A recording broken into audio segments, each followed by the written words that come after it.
Hello guys, welcome back to the new episode of tech. তো friends, আজকে যে বিষয়টা নিয়ে কথা বলবো সেটা হলো ওয়েব হোস্টিং এর ওয়েব ডোমেইন নিয়ে। তো ওয়েব হোস্টিং ব্যাপারটা কি ছোট করে বলার আগে ওয়েব ডোমেইন নিয়ে বলবো। তো ডোমেইন আমরা নিই, ডোমেইন মানে একটা অ্যাড্রেস, মানে আপনার বাড়ির কোনো ঠিকানার অ্যাড্রেস যেমন www.facebook.com, এটা হলো অ্যাড্রেস। তো হোস্টিং জিনিসটা কি? হোস্টিং হলো আপনার সেখানে থাকার জায়গা দেবে, সেখানে আপনি আপনার জিনিসপত্র রাখতে পারবেন। বুঝতে পেরেছেন? তো এই হলো ডোমেইন এন্ড হোস্টিং। তো গাইস, আমরা ডোমেইন আর হোস্টিং নিয়ে জেনেছি। তারপরে আমরা জানবো কিভাবে ডোমেইন আর হোস্টিং কিভাবে কানেক্ট করব। মানে কি, একটা কথা বলে দিই। আমি একটা ডোমেইন কিনেছি এখান থেকে, এখানে গোডেড থেকে একটা ডোমেইন কিনেছি,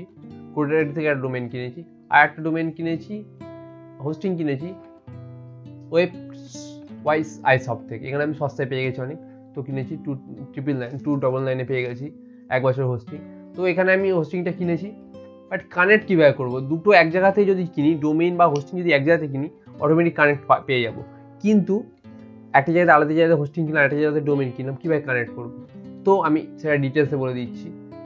তো দেখতে পাচ্ছেন, স্ক্রিনে দেখতে পাচ্ছেন, তো দেখতে পাচ্ছেন হোস্টিং হয়ে আছে অলরেডি। আমি এই হোস্টিং এইটা হোস্টিং করেছি।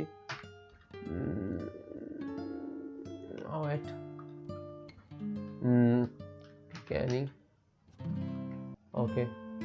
তো এটা হোস্টিং করে দেখতে পাচ্ছেন, এই হোস্টিং হয়ে আছে দেখতে পাচ্ছেন। তো এরা হোস্টিং হয়ে আছে অলরেডি ডোমেইন।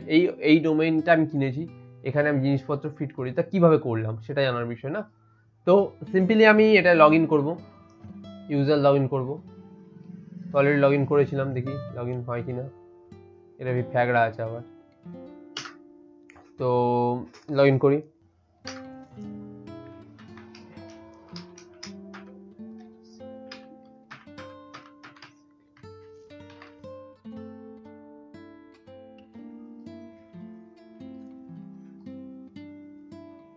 ওকে ফাইন, খুলে গেছে দেখতে পাচ্ছেন। অ্যাকচুয়ালি ফ্যাগড়া আছে মানে কি, আমি শুধু পাসওয়ার্ডটা ভুলে যাই অ্যাকচুয়ালি, আর কিছু না। আর ইয়ে করিনি বলে দেখতে পাচ্ছেন রান হয়েছে এটা। তো এটা খুললাম, এরপর ক্লিক করলাম। দেখুন এই দুটো নেম সার্ভার, তো এই নেম সার্ভারগুলো আমি আমার ডোমেইনে অ্যাড করে রেখেছি। কীভাবে সেটা দেখিয়ে দিচ্ছি। ডোমেইনে যাই, ডোমেইনে গেলাম, ওকে ফাইন।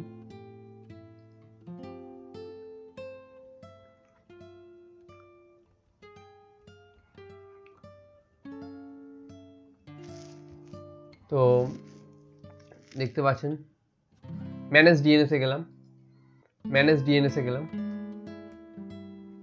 ম্যানেজ ডিএনএসে ছিল অন্য কিছু, সেটা আমার মনে নেই। সেটাকে আমরা নেম সার্ভার চেঞ্জ করে ওই দুটো নেম সার্ভার এখানে অ্যাড করে দিয়েছি। তারপরে আমরা ওয়েবসাইটটা আমাদের হোস্টিংয়ে কীভাবে দিলাম সেটা একটা বিষয়, সেটা জানা দরকার। তো সেটা আমি দেখিয়ে দিচ্ছি এক্ষুনি। লগ ইন টু কন্ট্রোল প্যানেলে চলে গেলাম। তো কন্ট্রোল প্যানেলে গিয়ে ফাইল ম্যানেজারে গেলাম।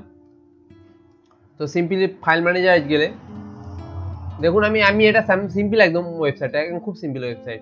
তো পাবলিক HTML আছে দেখতে পাচ্ছি, পাবলিক HTML ক্লিক করে নিলাম। তো দেখুন আমার ওয়েবসাইট, প্রথমে আমি এই ক্যানিং পাইলস ক্লিনিক বলে আমাদের ওয়েবসাইটে ছিল। তো ওয়েবসাইটে আমি কি করলাম, ওয়েবসাইটে আমি জিপ করে অ্যাড করে নিয়েছি, এখানে অ্যাড করে নিয়েছি, আপলোড ফাইল দিলে অ্যাড করে নিয়েছি। তো তারপরে এখানে আমরা কি করেছি, এক্সট্রাক্ট করে দিয়েছি। সিম্পলি এক্সট্রাক্ট করে কি করেছি, মানে এর মধ্যে আর নেই, কেননা বলছি কেন, আমি ওইটাকে এখানে সব ঢেলে দিয়েছি। তো তার মধ্যে কি ছিল, অ্যাসেটস, মানে যেখানে ছবি টবি থাকে, এবং এই যে 4খানা পেজ, বেশি পেজ নেই, about us page, index page, contact us page আর ট্রিটমেন্ট পেজ, 4-5টা পেজ দিয়ে দিয়েছি। জাস্ট অ্যাড হয়ে সিম্পল একটা ওয়েবসাইট না, ওই জন্য কোনো ঝামেলা হয়নি। তো এইভাবে হোস্টিং আমরা অ্যাড করতেও পারবো, হোস্টিংয়ের মধ্যে আমরা কীভাবে ওয়েবসাইট ঢালতে পারি সেটাও দেখিয়ে দিলাম, আর ডোমেনের সাথে হোস্টিং কীভাবে কানেক্ট করে সেটা দেখিয়ে দিলাম। খুব সিম্পলি করলাম। তো ভিডিওটা এই পর্যন্ত, যদি ভালো লাগে প্লিজ লাইক করে দেবেন, যদি চ্যানেল যদি নতুন আসেন তাহলে প্লিজ সাবস্ক্রাইব করে দেবেন, এবং যদি ভিডিওটা ভালো লাগে শেয়ারও করে দিতে পারেন। আজকের জন্য টাটা।